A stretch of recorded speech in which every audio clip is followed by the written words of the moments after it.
Dr. Bach, I'm always impressed by how religion and politics have been entangled in English history, and how religion has always been a primary motor for political change and upheaval. Could you please elaborate on the relationship of politics and religion in England and also in the continent? Yes, I think it's useful to look at this on a very broad canvas. If you go back to the Middle Ages, there's a sense in which you have European unity, and the unity is a religious unity. The Pope is at the head of the Catholic Church, and there isn't really national sovereignty because there are huge areas in which the Pope can interfere, particularly in finance and in religious appointments and in law. And so when we reach the 16th century, the big event is the Reformation, and significant parts of Europe break free from the control of the Roman Catholic Church and assert national sovereignty. And so I really think that we look at the 16th and the 17th centuries as the era in which nationalism and national sovereignty is established.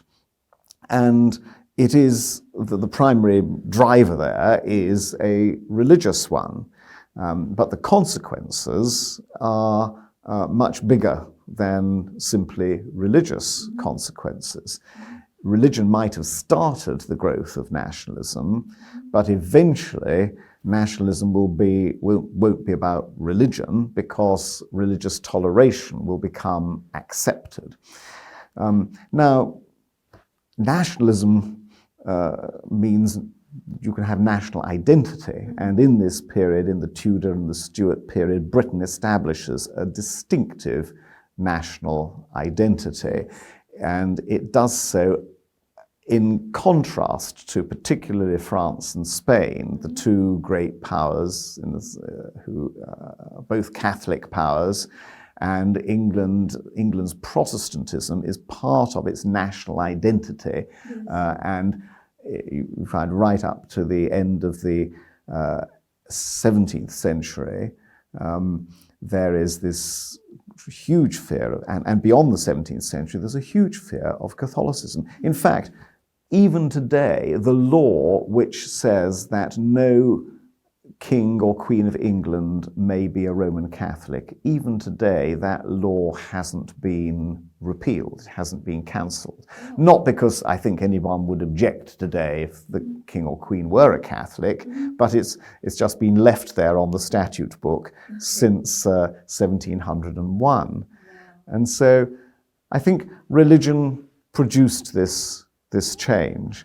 But eventually, the acceptance of religious toleration has allowed national identity to develop in other ways. Yes. So it's basically a competition between national identity and religious strife. Can I say it's a competition?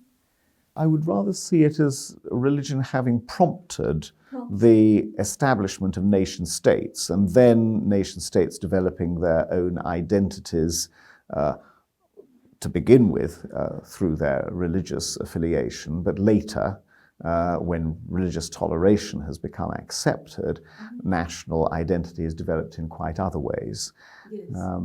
Religion is still a very powerful force in the 17th century, but I think we do move from a period in which the perception that somebody of a different religion is basically somebody who must be corrupting society because they're corrupting it with mistaken ideas which will endanger people's salvation, and therefore these people must be eliminated. We move from that perception to one in which, although different religious ideas are rejected, there is acceptance that, in practical terms, they have to be tolerated. And from that acceptance of toleration eventually springs the view which we have today, which is that it is completely wrong not to tolerate them, that it's morally right to tolerate them, not just practical. Wow, that's very interesting. A last question.